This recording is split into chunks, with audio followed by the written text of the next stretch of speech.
আসসালামু আলাইকুম রহমতুল্লাহি ওয়া বারাকাতুহু ইন্নাল হামদুলিল্লাহ ওয়া সলাতু ওয়াসসালামু আলা রাসূলিল্লাহ বাদ। প্রিয় দর্শক, যে যেখানে আছেন আপনাদের সকলকে অনেক অনেক প্রীতি শুভেচ্ছা জানিয়ে শুরু করছি আবরার মাল্টিমিডিয়া নিয়মিত আয়োজন।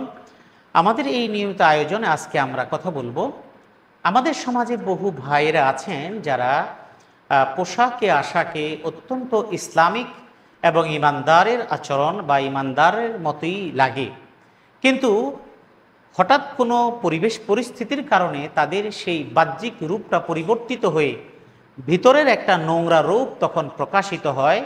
তার মানে হলো মুখে দাড়ি আছে, মাথায় টুপি আছে, পরনে পাঞ্জাবি আছে, অথবা পাঞ্জাবি না থাকুক শার্ট আছে, প্যান্ট আছে, কিন্তু দাড়ি আছে, মাথায় টুপি আছে, কিন্তু কারোর সাথে ঝগড়া লাগলো আর অমনি আপনি গালমন্দ শুরু করে দিলেন, এমন এমন গালিগালাজ যে শব্দগুলো শুনে মানুষ বোকার মতো তাকিয়ে থাকে আপনার পোশাকের দিকে। আর চিন্তা করে এই লোকটা এইরকম পোশাক পরে গালিগালাজ করছে, তার মানে হলো আপনার মুখ থেকে যে গালিগালাজগুলো বের হচ্ছে আর আপনি একজন মুসলিম হিসেবে, ইমানদার হিসেবে মানুষের কাছে আপনার একটা বাহ্যিক অবস্থা যাচ্ছে, এটা আসলে ইসলাম কোন দৃষ্টিকোণ থেকে দেখে এবং এটা কি আদৌ মুমিনের চরিত্র কিনা, এ বিষয়ে একটু কথা বলতে চাচ্ছি। প্রথম কথা হলো, রাসূল সাল্লাল্লাহু আলাইহি সাল্লাম মুমিনের যে চরিত্রের কথা বলেছেন সেই চরিত্রের মধ্যে একটি কথা বলেছেন যে একজন মুমিন সে কয়েকটা বদগুণের অধিকারী কখনোই হবে না। সে মানুষকে অভিশাপ দিবে না, গালমন্দ করবে না, অশ্লীল ভাষী হবে না এবং সে মানুষকে কষ্ট দিবে না। এরকম অনেকগুলো ক্রাইটেরিয়া হাদিসের এক একটা বর্ণনার মধ্যে, বিভিন্ন হাদিসের বর্ণনায় পাওয়া যায়। আমি মৌলিকভাবে বললাম যে একজন মুমিন যিনি, তিনি কখনো উশৃঙ্খল আচরণ করবেন না, মুমিন কখনো মানুষকে কষ্ট দিবে না, মুমিন কখনো গালমন্দ করবে না, মুমিন কখনো অশ্লীল ভাষা ব্যবহার করবে না, মুমিন কখনো অশ্লীল অঙ্গভঙ্গি করবে না, মুমিন কখনো অশ্লীল আচরণ করবে না এবং কোনো কারণে কষ্ট পায় এমন কোনো কাজ মুমিন থেকে কখনোই হবে না। কিন্তু রাস্তায় যখন চলছেন, একজন রিক্সাওয়ালার সাথে লেগে গেল, রিক্সাওয়ালাও ওই রকম একজন পোশাকধারী, অথবা আমরা রাস্তাঘাটে চলতে ফিরতে দেখি একজন মানুষ চলছেন, হঠাৎ করে রিক্সাওয়ালার রিক্সাটা লেগে আপনার শার্টটা ছিঁড়ে গেল, পাঞ্জাবিটা ছিঁড়ে গেল, আপনি অমনি তাকে মারধর করতে গিয়ে অশ্লীল ভাষায় গালিগালাজ করলেন। এই অশ্লীল ভাষায় গালিগালাজটা আসলে কি পরিচয় বহন করে? অশ্লীল ভাষার গালিগালাজটা মূলত পরিচয় বহন করে যে আসলে আপনার দুটো জিনিসের অভাব ছিল। সেটা হলো আপনার এই গালিগালাজটা আসছে এই জন্য আপনার ইসলামী শিক্ষার যথেষ্ট অভাব। এর সাথে আরেকটা কথা বলি, মানুষের ওই যে গাড়ির পিছনে লেখা থাকে ব্যবহারে বংশের পরিচয়, আচরণে বংশের পরিচয়, কথাটা যদিও বাসের পিছনে লেখা থাকে কিন্তু আসলে বাস্তব। আপনি কোট প্যান্ট টাই পরা আছেন, এমন আমরা বহু দেখি।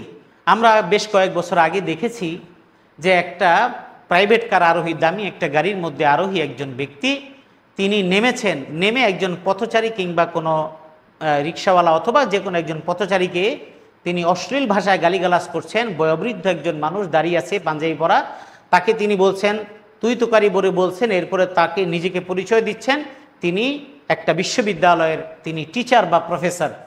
তো প্রশ্ন হলো তিনি কেমন শিক্ষকতা করলেন যে শিক্ষকতার কারণে তিনি একজন মানুষকে রাস্তায় অপমানিত করার মতো এইরকম শিক্ষা তিনি অর্জন করলেন। অনেক অনেক মানুষকে আমরা দেখি অনেক শিক্ষা, অনেক ডিগ্রি, কিন্তু তারা আচরণ খারাপ করেন। তার মানে শিক্ষিত হওয়া এক জিনিস আর ভদ্র মানুষ হওয়া আরেক জিনিস। সার্টিফিকেটধারী হওয়া যায় কিন্তু আসলে শিক্ষিত হওয়া যায় না। যাই হোক, সেটা অন্য আলাপ, অন্য রকমের কথা। মানুষ অশ্লীল ভাষী কেন হয়? অশ্লীল ভাষী হয় দুইটা কারণে। এক নাম্বার হলো পারিবারিক শিক্ষা না থাকার কারণে। ছোটবেলায় দেখবেন অনেক ছোট ছোট বাচ্চা রাস্তার মধ্যে একটা আরেকটার সাথে মারামারি লাগলে মা বাবা তুলে গালিগালাজ করে। বাসের হেল্পার কন্ট্রাক্টর দেখবেন একটা আরেকটাকে একেবারে এমন অশ্লীল ভাষা ব্যবহার করে, সেটা আমরা বোঝানোর জন্য এখানে প্রকাশ করতে পারবো না।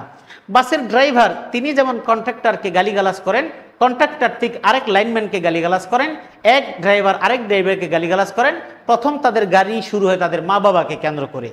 তার মানে হলো ওই পরিবেশ, ওই জায়গাগুলোই এরকম গালিগালাজের একটা মানে উৎপত্তি স্থল এখান থেকে তৈরি হয়। ঠিক সন্তান ছোটবেলায় গালিগালাজ করে, অশ্লীল অঙ্গভঙ্গি করে, মানুষকে, যে ছোট বাচ্চা স্কুলে গিয়েছে তার ক্লাসমেটকে গালিগালাজ করছে, কোথায় শিখেছে? খোঁজ নিয়ে দেখবেন তার ঘরের মধ্যে কেউ না কেউ গালিগালাজ করে। হয়তো স্বামী তার স্ত্রীকে গালিগালাজ করে, অথবা স্ত্রী সন্তানদেরকে রাগের মাথায় বিভিন্ন শব্দ দিয়ে গালিগালাজ করে। এই গালিগালাজগুলো ছোটবেলায় শিখে আসে। এটা হলো একটা।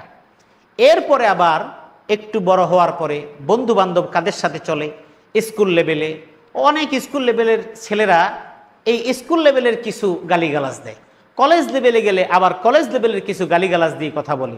এটা হলো একটা। আবার কর্মক্ষেত্রে যাওয়ার পরে যেই মানুষটি যাদের সাথে উঠা বসা করে তাদের শব্দ, তাদের ল্যাঙ্গুয়েজ, তাদের বডি ল্যাঙ্গুয়েজ, তাদের আচরণ, এগুলো একজনেরটা আরেকজনের মধ্যে চলে আসে। সুতরাং যদি আপনার মুখ থেকে গালিগালাজ বের হয় তাহলে বুঝতে হবে আপনি এখনো পরিপূর্ণ ইমানদার হতে পারেন নাই। সুতরাং একটা হলো পারিবারিক শিক্ষা, আর একটা হলো প্রাতিষ্ঠানিক শিক্ষা, এবং সেই সাথে বন্ধু বান্ধবের সংস্রব। যে কারণে রাসূলুল্লাহ সাল্লাল্লাহু আলাইহি সাল্লাম বলেছেন, ফালইয়ানজুর আহাদুকুম ইলা মান ইউখালিল, প্রত্যেক অভিভাবকের দেখা উচিত তার সন্তান কাকে বন্ধু নির্বাচন করে। সুতরাং এই বিষয়গুলো দেখার জন্য আমরা অনেক সমাজে দেখি দাড়ি যেমন আছে, টুপি আছে, কপালে দাগ পরা, 400 কোটি টাকা আত্মসাৎ করে ফেলেছে। কপালে তাহাজ্জুদের সেজদার দাগ পড়তে পড়তে হাজার হাজার কোটি টাকা খেয়ে ফেলেছে।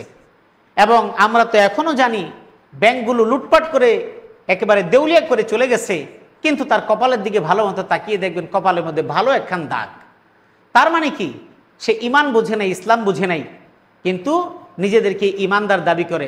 এই সমস্ত চোর, বাটপার, এই সমস্ত মানুষগুলো তারাও কিন্তু নিজেদেরকে ইমানদার দাবি করে। ঠিক তেমনিভাবে অশ্লীল ভাষী, অশ্লীল আচরণকারী তারাও নিজেদেরকে ইমানদার দাবি করে।